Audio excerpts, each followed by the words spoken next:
What if I told you that the most devastating war in ancient history wasn't fought by Rome, wasn't led by Alexander the Great, and claimed more lives than any conflict before the fall of empires? A war so brutal that it turned brother against brother, destroyed entire cities, and left the Greek world bleeding for generations.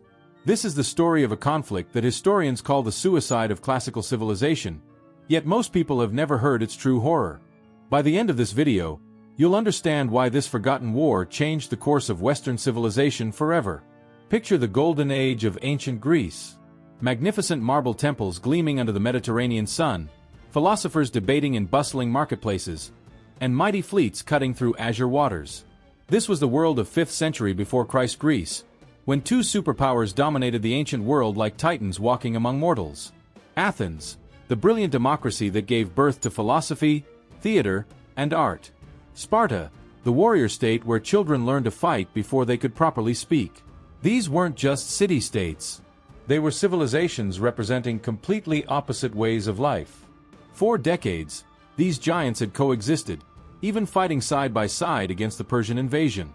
But beneath the surface, jealousy, fear, and ambition were brewing like storm clouds gathering on a summer horizon. The Athenians built an empire of the mind and sea, collecting tribute from hundreds of cities across the Aegean. The Spartans perfected the art of war itself, creating soldiers so feared that enemies would flee at the mere sight of their red cloaks and bronze shields. What started as political rivalry would soon explode into the longest, most savage conflict the ancient world had ever seen.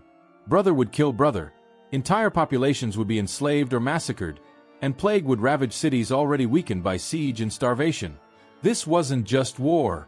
This was the systematic destruction of everything that made Greek civilization great. The Peloponnesian War would rage for 27 years, consume the lives of hundreds of thousands, and leave the Greek world so weakened that it would never fully recover. Cities that had stood for centuries would be erased from existence. Families that had prospered for generations would see their bloodlines end in mass graves. And democracy itself, that precious gift Athens had given to humanity, would nearly die in the chaos. But to understand how the birthplace of Western civilization nearly destroyed itself, we need to travel back to a time when gods walked among men and the fate of the known world hung in the balance between two irreconcilable ways of life. The year was 431 before Christ. The Persian Wars had ended just 50 years earlier, leaving Greece victorious but forever changed.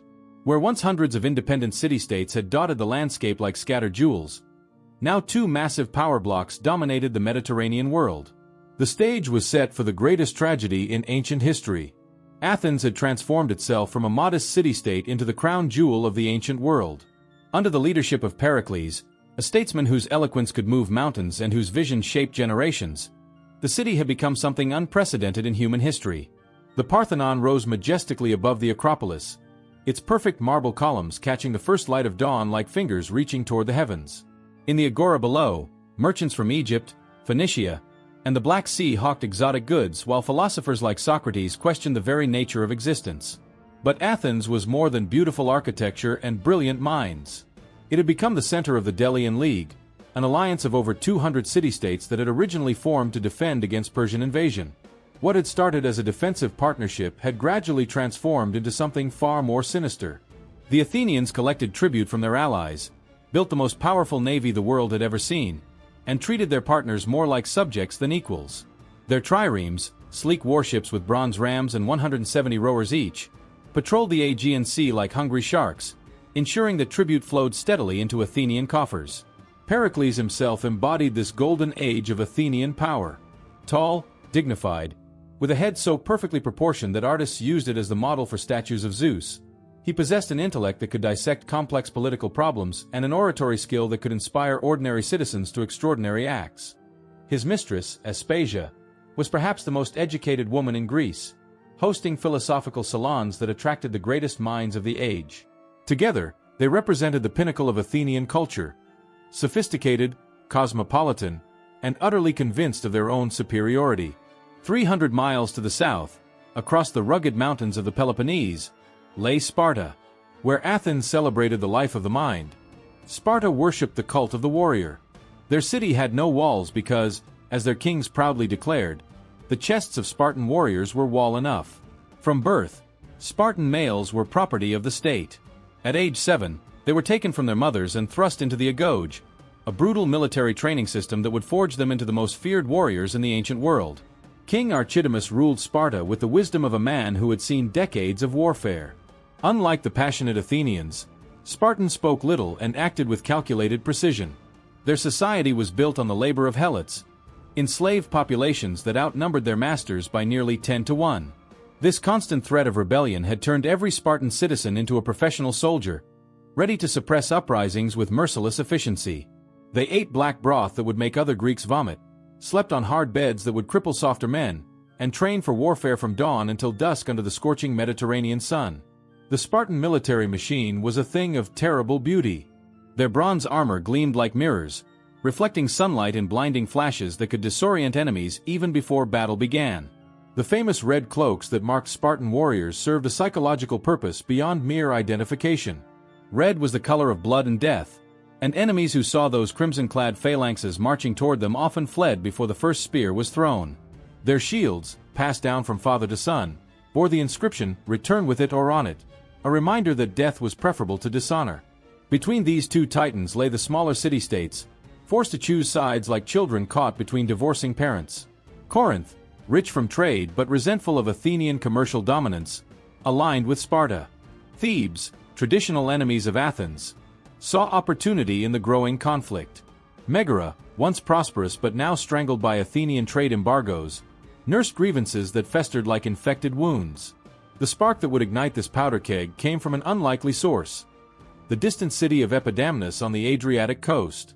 A civil war had broken out in this remote settlement, and both Corinth and its colony Corcyra became involved on opposite sides. What should have been a minor local dispute escalated when Corcyra, possessing the second-largest navy in Greece, appealed to Athens for support.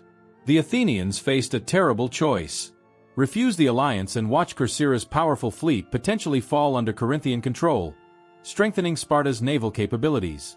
Accept the alliance and risk provoking a war with the entire Peloponnesian League. Pericles, speaking before the Athenian assembly with the authority of Zeus himself, argued for accepting Corcyra's alliance. His words rang across the agora like bronze bells calling citizens to arms.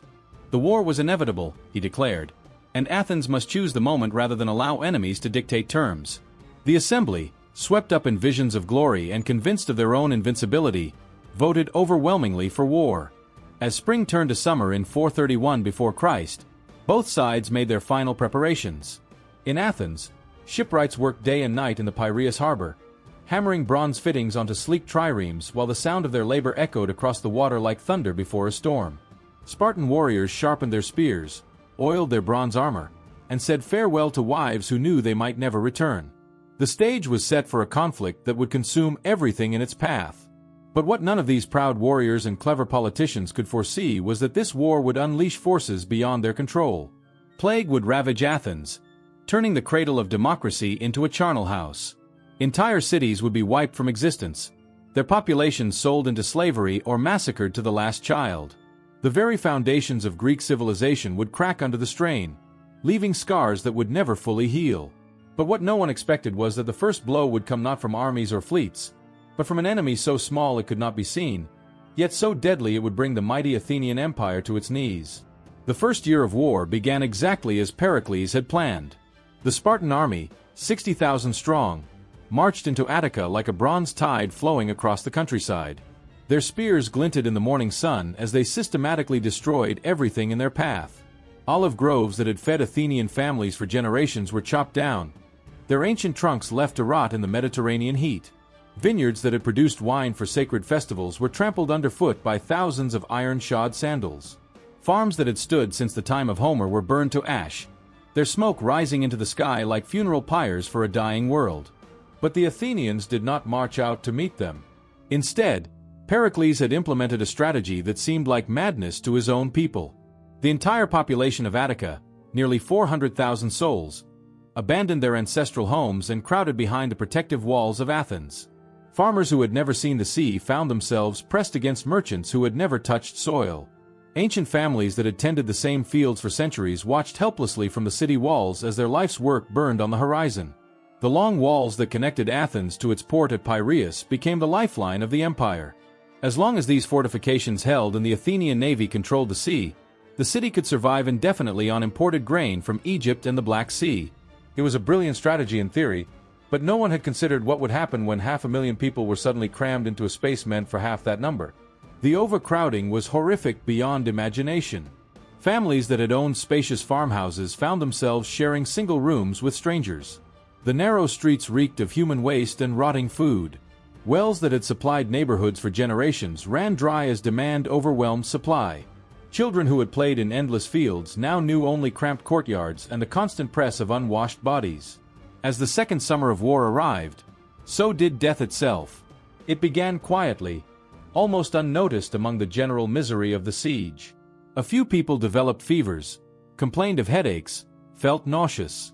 In a city already stressed by war and overcrowding, these seemed like minor ailments. But within days, the symptoms escalated into something far more terrifying.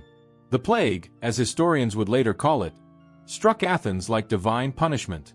Those infected first experienced burning fevers that seemed to cook them from within.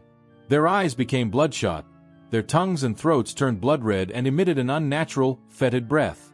Violent sneezing fits were followed by hoarseness, then a dry, hacking cough that racked their bodies with each spasm.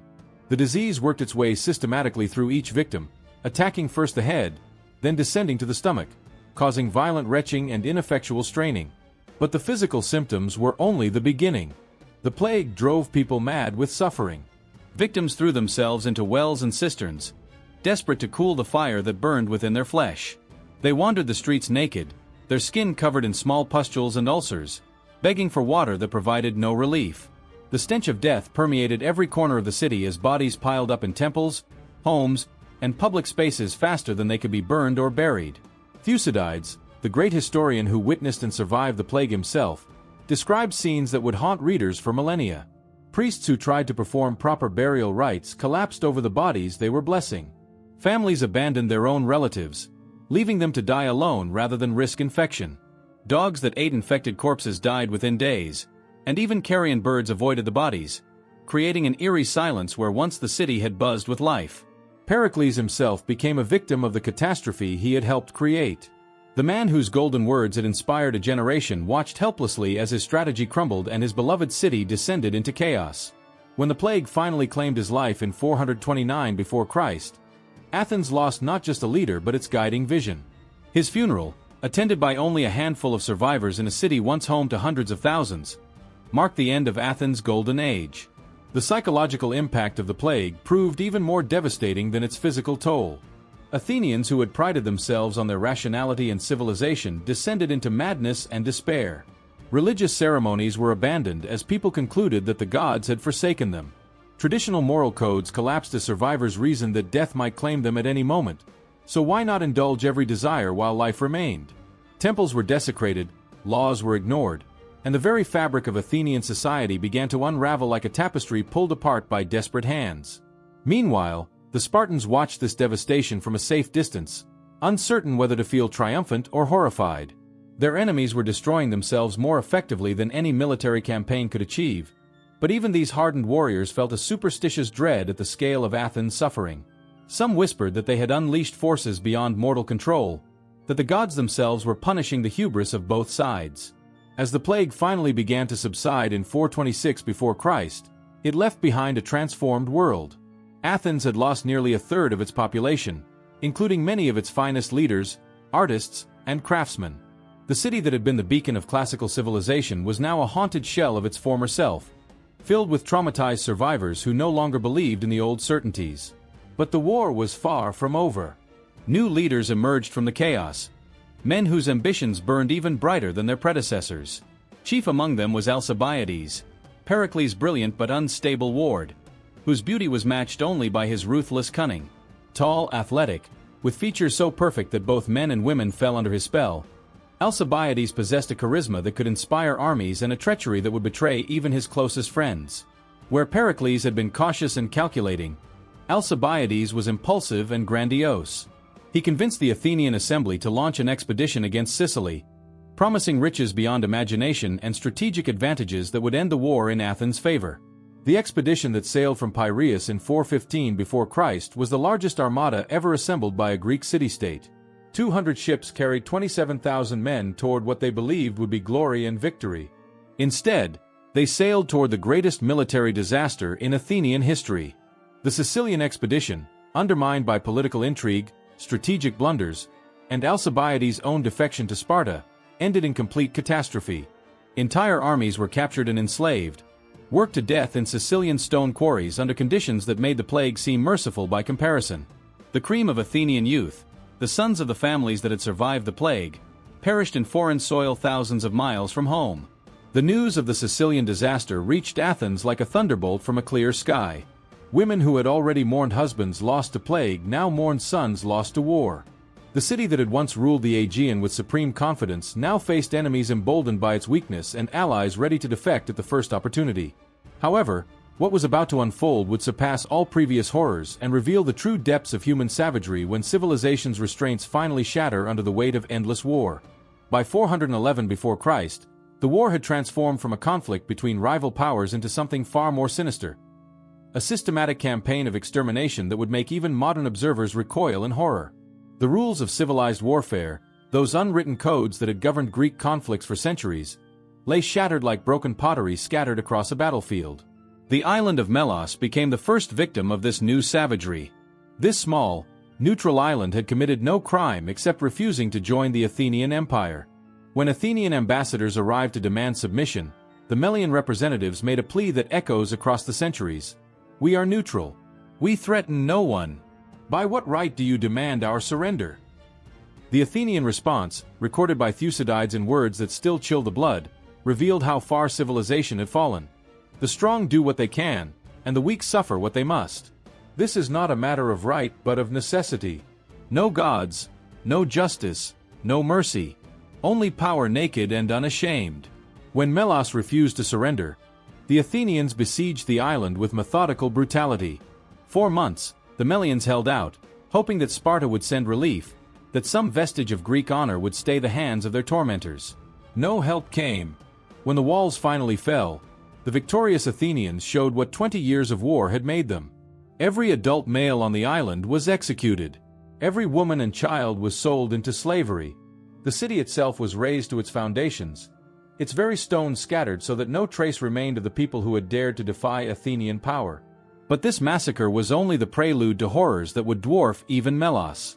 In the city of Corcyra, civil war erupted between democratic and oligarchic factions, each allied respectively with Athens and Sparta. What followed was genocide in its purest form. Fathers murdered sons who belonged to opposing political parties. Sons betrayed fathers to death squads roaming the streets at night. Brothers tortured brothers with instruments designed to prolong agony, savoring each scream as revenge for imagined slights. The temples of Corcyra, once sacred refuges where even murderers could claim asylum, became slaughterhouses. Men who fled there for protection were dragged from altars still warm with sacrifice and butchered like animals. Their blood mixed with wine intended for the gods, creating rivers of crimson that flowed between marble columns and pooled around statues of deities who seemed to weep stone tears. Thucydides, witnessing these atrocities, wrote words that would haunt humanity for millennia. Death raged in every shape, and there was no limit to the savagery. Fathers killed their children, men were dragged from temples and murdered beside them. Some were even walled up in the temple of Dionysus and died there. The historian who had begun his work celebrating human achievement now found himself chronicling humanity's descent into hell. Meanwhile, Alcibiades, the golden boy who had promised Athens glory in Sicily, had betrayed his homeland and fled to Sparta. His treachery was complete and calculated. He revealed Athenian military secrets, advised the Spartans on strategy, and even seduced the wife of King Agis, fathering a child with her while her husband fought Athens' battles. When the Spartans grew suspicious of his ambitions, he fled again, this time to the Persian court, where he sold his services to Athens' oldest enemies. The war's final phase began with a Persian intervention that would reshape the ancient world. Cyrus the Younger, Persian prince and satrap, arrived with chests of gold that could buy entire fleets. The Persians, who had been defeated by united Greeks 70 years earlier, now played Greek against Greek with cynical efficiency. They funded whichever side was losing, ensuring the war would continue until both exhausted each other beyond recovery.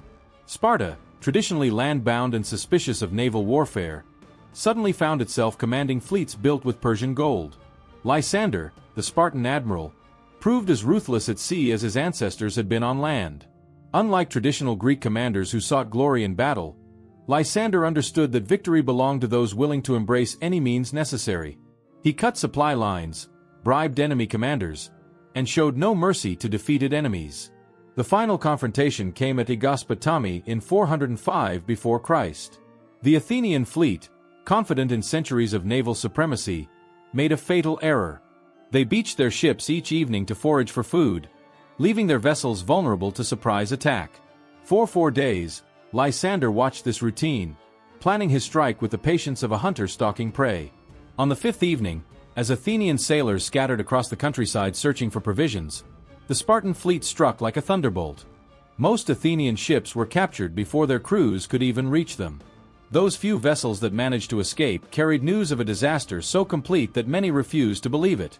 In a single afternoon, Athens had lost not just a fleet but its entire ability to import food from the outside world. The siege of Athens that followed was unlike anything the ancient world had ever seen. No armies stormed the walls, no catapults hurled stones at the fortifications. Instead, Lysander simply waited, knowing that hunger would accomplish what force could not.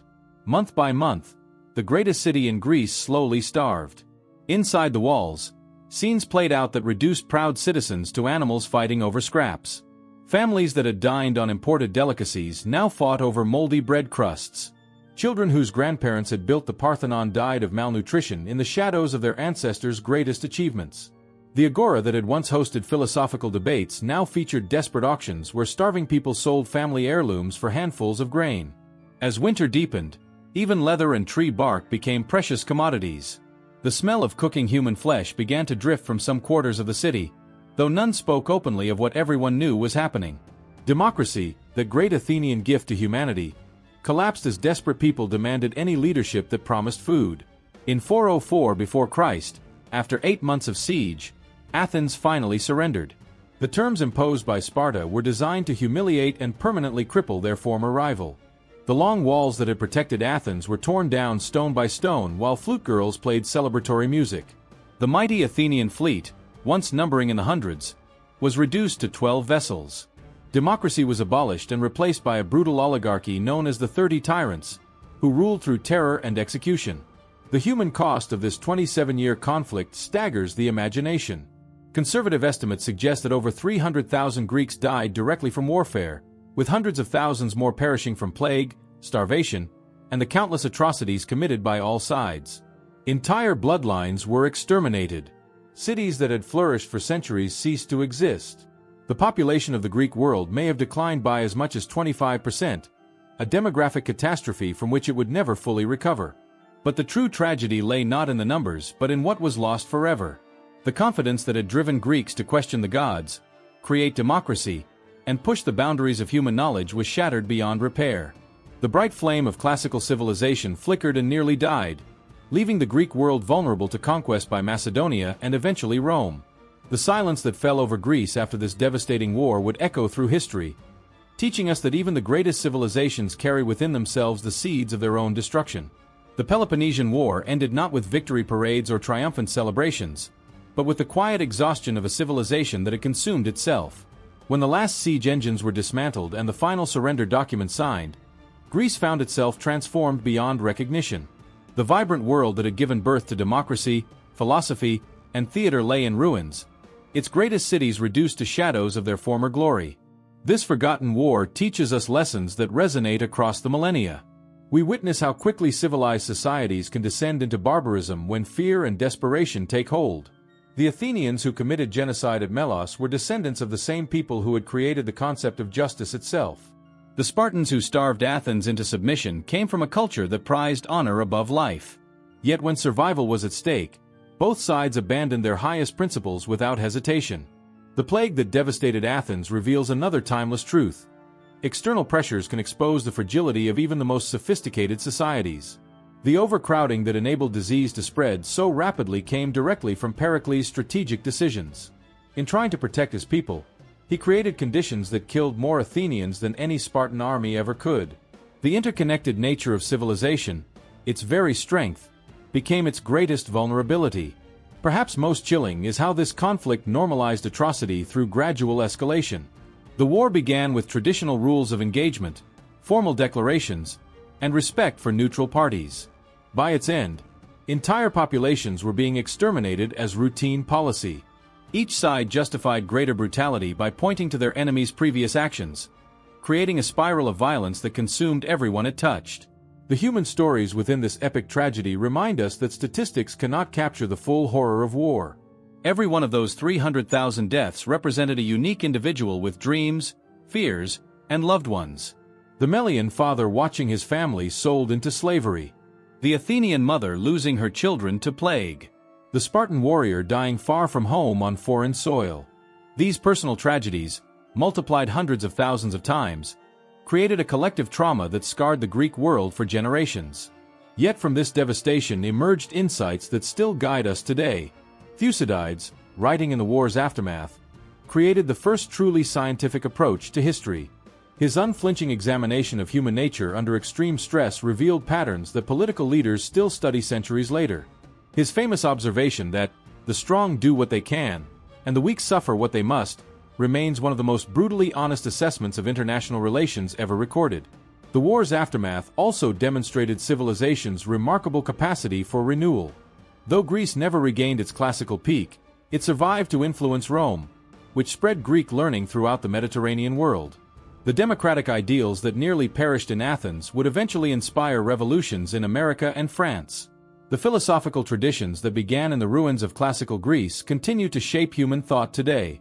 The Peloponnesian War stands as humanity's first great lesson in the price of hubris and the fragility of progress. It shows us that no civilization, however advanced or confident, is immune to self-destruction. The same qualities that make societies great, their ambition, their competitiveness, their willingness to take risks, can also lead them to catastrophic overreach. In our modern world, with its global conflicts, technological warfare, and interconnected vulnerabilities, the lessons of ancient Greece feel uncomfortably relevant. We see how quickly international norms can collapse, how disease can paralyze even the most advanced societies, and how political polarization can tear communities apart. The Peloponnesian War reminds us that civilization is not a permanent achievement but a fragile accomplishment that each generation must carefully preserve. Stories like this reveal that the past is never truly dead, and every historical lesson carries within it warnings and wisdom that speak directly to our contemporary struggles and choices. If you made it this far and aren't subscribed yet, go ahead and subscribe now, hit that like button, and share in the comments which moment from this ancient tragedy struck you the most. Until the next video.